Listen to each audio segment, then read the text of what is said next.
Today we're interviewing a sports psychologist. He talks about how the importance of mental health, both on and off the court. He talks about different techniques, not just mental, but also physical, that can help an athlete. And I think anybody from any background has something to learn from this man.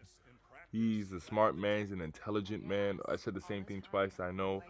But people think only athletes will learn something from him, but that's not the case. Trust me, check him out, show him love, subscribe to my YouTube, and the Cash App is there as well. You feel me? Your boy's trying. Show some love. Fragile confidence. 3, lack of trust. If you don't have it on game day, you're not going to get it. You might try visualizing it 100 times a day. Then you want to try. All right, is this some obvious framing or what? All right, is this some... If you're too technical with your performance before a game, do this. Your warm-up is not a time... Welcome back to another episode of Important Miscellaneous Talks. I'm your host, Glassford Crossing. We are changing the world one podcast at a time, and we are here with the world-renowned sports psychologist. Please introduce yourself. Hi, I'm Dr. Patrick Cohn with Peak Performance Sports. We do mental training for athletes. What interested you in getting into this field? Well, I originally got a degree, an undergraduate degree in psychology, and I also got a degree in exercise science and physical therapy. And then when you combine those two degrees, you come up with sports psychology, and I got excited when I went out to Cal State Fullerton. I worked with a guy named Ken Ravizza at Cal State, and really loved the field, loved what he was doing, and that got me excited. Got you. And for someone who wants to get into that field today, would you recommend that they take a similar route that you did? Yeah, you can certainly do my route. There's lots of ways to do it today. Some people go clinical psychology, and then they can call themselves a sports psychologist if they're in their state. Some people go through physical education, kinesiology departments and study sports psychology, get a master's and maybe a PhD. And then we also offer a certification, what's called the Mental Game Coaching Pro certification for athletes as well. So they can go that route too. Got you. How does one find the balance between striving for improvement and enjoying the success? How do you find a balance between striving for improvement and enjoying success? So I don't see those as totally opposites, because I think striving for improvement, a lot of athletes enjoy the task mastery. They enjoy getting better and seeing improvement, and that brings them joy sometimes. So now, if you were to say, how do you balance, perfectionism, trying to be perfect out there with having fun? That would be a totally different question for me, right? Mhm. Got you, got you. Well, what would you say is the biggest piece of advice you would give to someone who's trying to improve their confidence? So understand that confidence comes from within you. It doesn't come from other people. It doesn't come from coaches, although coaches can help you feel more confident by improving your technique, improving your tactics. It really has to come from within you. That's why we call it self-confidence. Athletes sometimes depend too much on the externals and their immediate success. Did I have a good practice this week? Right? Can I feel confident because I didn't have a good practice? Or maybe someone like a teammate or a coach, something that they said can rock their confidence as well. So that's problematic. When athletes rely on immediate performance and they rely on what others say or do, then they're going to have very fragile confidence, what we call ride the confidence roller coaster. So we really want athletes to have stable confidence, have it come from within, and focus on what they have, not their shortcomings. What's the importance of mental health in the sports community, especially it seems predominantly in the NFL? We see a lot of people taking their lives due to mental health? Yeah, so I want to start by separating the two, right? So, mental training and mental coaching is a specific area of sports psychology. I see mental health for athletes totally different. If you look at some of the NFL players that have come out with mental health issues, you look at some of the tennis players like Naomi Osaka and others that have come out with issues. That's a broader issue from my perspective, the mental health. And I think the media gets that confused. I don't want to confuse mental training, mental coaching, which is helping athletes achieve, um, play the best that they can or perform more consistently by learning mental skills. Mental health, I think, crosses the line into more a broad sense in terms of their life in general, if that makes sense. So, given that, if you want to come at me with another question related to that, so not sure I answered your question though. Okay. Sorry, I thought you had a follow there. I did. So, when it comes to the lessons that you learn in sports, what are some of the bigger lessons that directly correlate with things outside of sports, like with regular everyday life? So we feel like mental skills are mental skills that people can learn. What that means is um, whether you're a musician, whether you're in the military, whether you're a performer, the mental skills that we teach athletes can be applied. Like I work with traders, day traders, for example. Wow. Yeah, and so I've worked with performers, like I've worked with singers. I know people that have worked with surgeons. I know people that work in the military as performance coaches. So the crossover is universal. When you're talking mental skills, they're mental skills. Hmm. I Interesting. didn't know it was that. I didn't know it went that broad. That's really interesting. Yeah. Well, if you think about it, someone like a football player, tennis player, golfer, you know, they're not under, they're not going to be under physical distress in terms of, um, well, not usually. They're not in danger, right? Most of it's psychological danger. But when you start applying it to something like a surgeon who's doing something, that could be life-threatening, or someone in the military that maybe their life depends on them being focused, them being composed, keeping their head screwed on, that to me is the ultimate, is just being able to do it under real life conditions, pressure when someone's life is on the line or your life is on the line. Now we're talking a totally different level, right? Because most of the time in sports, your life isn't on the line. Although some people, I know people that have died in auto racing, motocross, for example. So it can be dangerous in those sports. But most of the time when we're talking football or hockey or tennis, it's more psychological threat than physical. What do you do on the days where you're not as confident? Um, you rely on your years and years of training and practice. Athletes have, by and large, the athletes we work with, they tend to be more immediate in terms of their confidence. So we talk about stable confidence, and we also talk about long-term confidence and relying on your past success, years and years of training and practice, and always remember that you have what it takes based upon your past history and your past success. Um, the other thing is sometimes you got to go out there and play with your B game. Sometimes you have to have a good, shitty day, Mm, and not worrying about being on top of your game all the time. It's okay to go out and grind it out, even when you don't feel your best or you don't feel super confident. Just go out there and get the job done. got you. So, I know a few people who performed well in practices and just people in general, like outside of sports who just do well behind closed doors, but not as well when the lights are bright.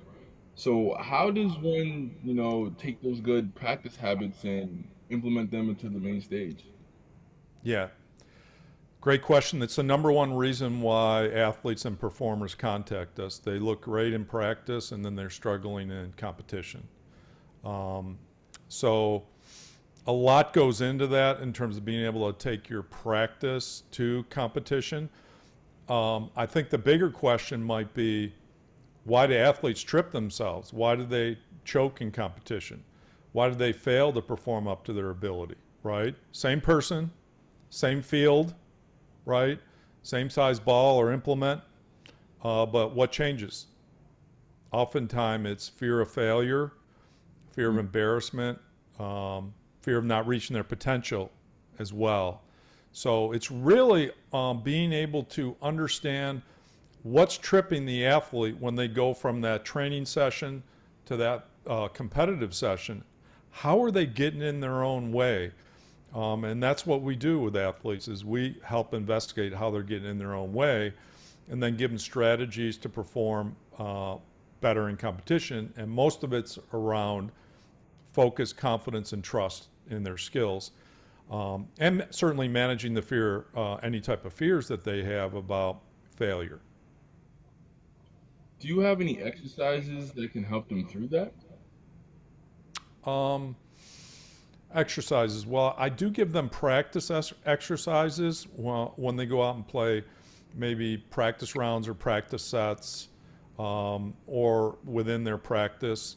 So one thing that they can do is in their visualization, in their mental imagery, whatever you want to call it, daydreaming, is they can imagine themselves playing confidently and playing freely in competition and not playing tentatively or playing safe or trying not to make mistakes. A lot of athletes are out there trying not to make mistakes.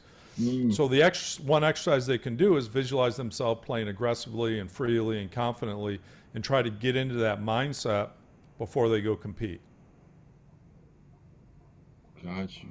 What are some of the best ways that you help someone perform consistently? Yeah, good question. So that's through the routines. A lot of times it's about mental and physical preparation.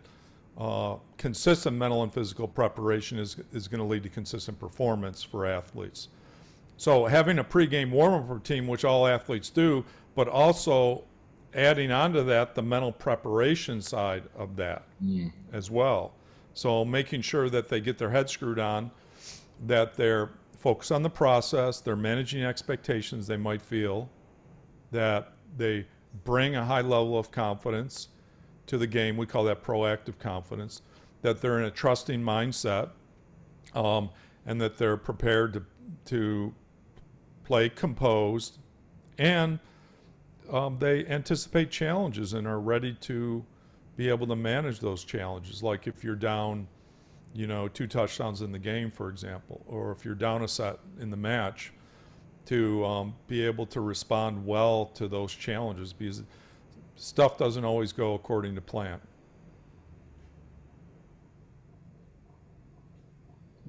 go ahead, the question again. What's the best way to improve your mental skills? Work with myself or my team. No. um, the best way to improve your mental skills, I think working with a mental coach. There's lots of great resources out there. There's lots of great books, Mm, sports specific or otherwise. We have the Confident Athlete series, and we have some sports specific stuff. But beyond that, working with someone or purchasing a book or a workbook of ours, listening to podcasts, listening to great athletes and their approach, mm. learning from coaches. So there's lots of ways that you could do it that really doesn't, break the bank. That we have a ton of material out there in our podcast and on our YouTube channel to help people understand the mental game and improve. How well does getting a therapist or having a therapist go hand in hand with this? What's the last part of the question? How well does having a therapist or acquiring a therapist go hand in Yeah, so let me just throw out something first before I answer that question. And I don't see what I do or my team does as therapy, right, Prince? I see it all as education, coaching. I look at myself as a coach and not a hand? therapist. Well, why? Because we coach athletes on mental preparation. Instead of the X's and O's, we coach them on how to think well and how to mentally prepare. I don't see that under the category of therapy. But if you're to say, how can a mental coach help? Well, a mental coach can help you with your specific fears and challenges and mental blocks that you may have. Like I said earlier, most parents and athletes will contact us because they know they're doing great in practice, but they're struggling in competition. So they're going to hire someone to help them understand what's getting in the way, what are the mental blocks that are getting in the way, and how they can improve that and take their practice game to competition. So it's a sounding board. We hold people, we're the commitment for them to improve their mental game. Not like we're holding their hands, but we hold them accountable for doing the exercises and changing their thinking, changing some of their beliefs. We work with a ton of perfectionists, for example. So we help perfectionists manage the downside or the disadvantages of perfectionism. Mm. Now, what would you say to someone who has all the knowledge to, well, not all the knowledge, but a lot of the knowledge to succeed, and they're having a hard time applying that knowledge to their own life? What were some of the steps you would do to help them bridge that gap? When you say they have all the tools to succeed, do you mean the physical tools Uh, or the mental tools or the know-how? yeah, I would say the mental and the know-how. The mental and the know-how. Okay. So, for example, earlier I said, I work with traders. There's no physical aspects of that. I mean, they got to trade swiftly, but other than that, there's no really physical. It's all mental. So, the particular trader that I'm working with right now, as an example, we won't name names, right? But very skilled. He's been working on his craft for about a year and a half. He's got his own system down. So he's got the know-how. He understands the market. He knows how to trade. He has the know-how. But where it breaks down is when he gets in that trading situation, and now he gets too anxious. He gets too excited.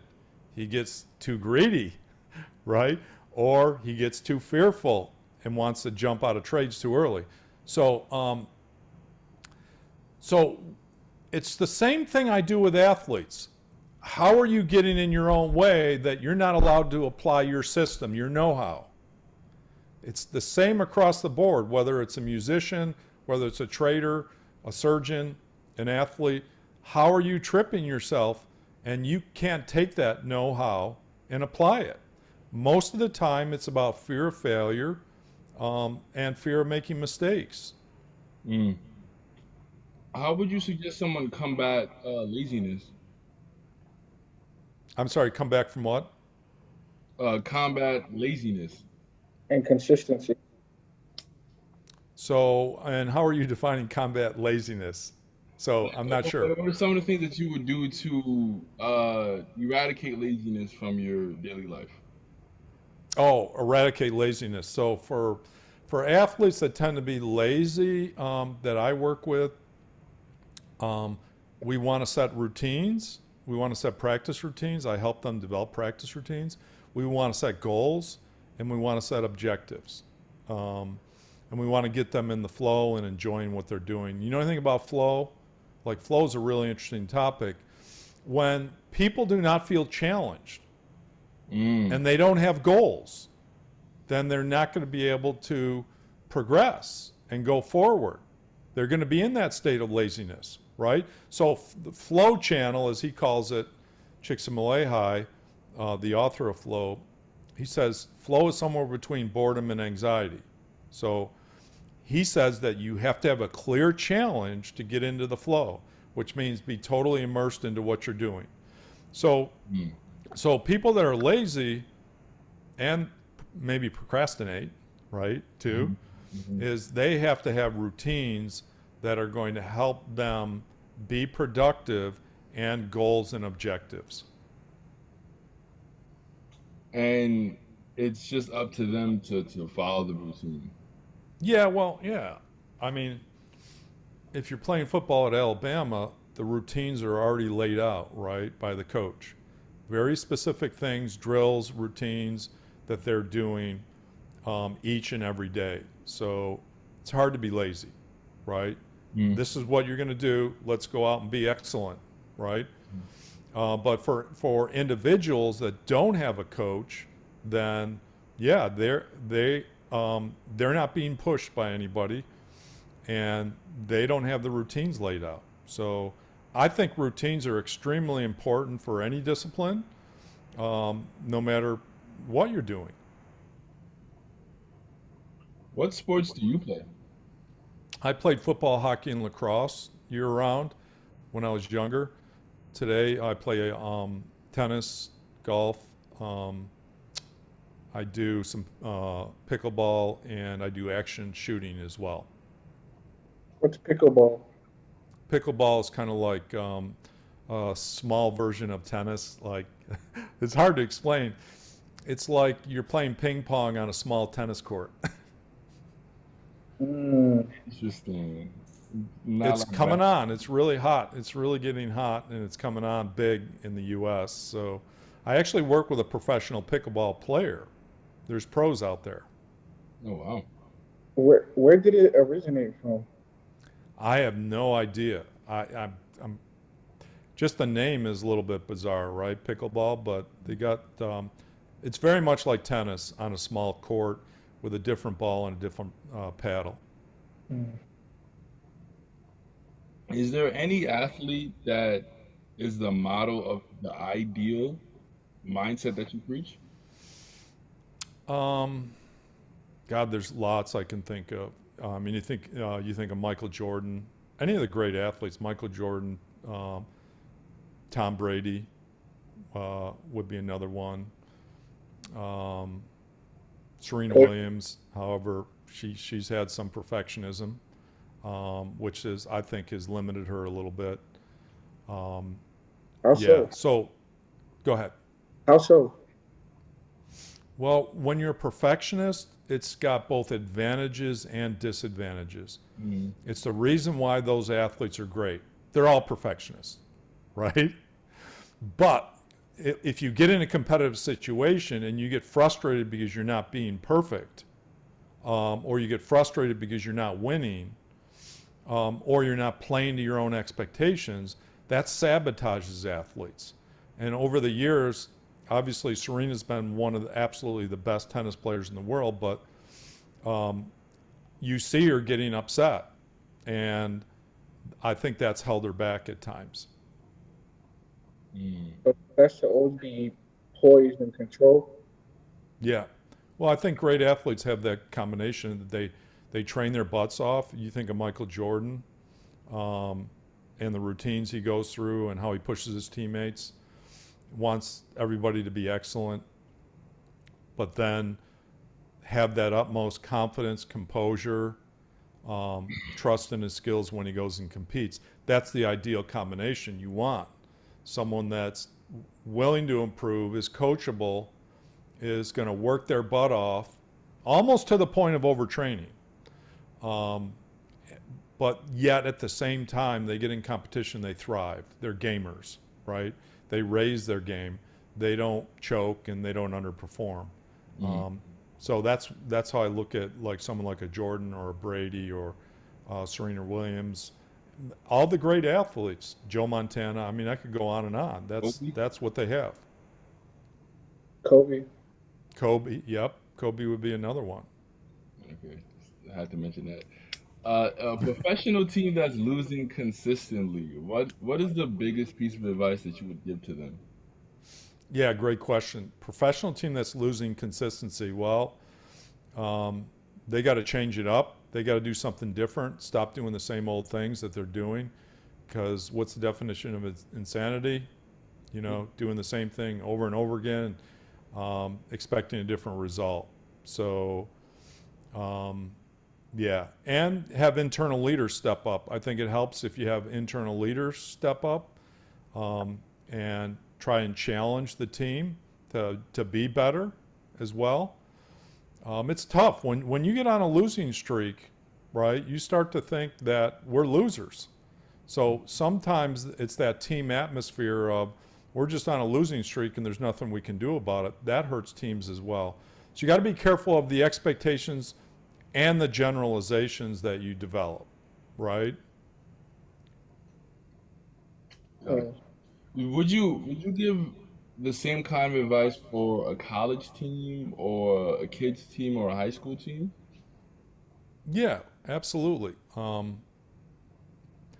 Except, high school, I guess, I tend to treat that a little bit, unless they're going on to play college, I try to treat that a little bit differently in terms of trying to get them to have more fun and enjoy what they're doing.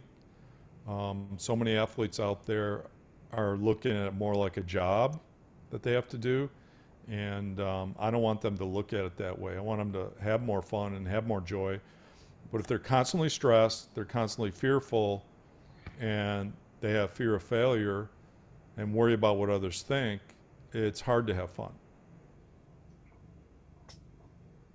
Got you. And my final question, how does someone become the next Patrick Cohn? The next Patrick Cohn.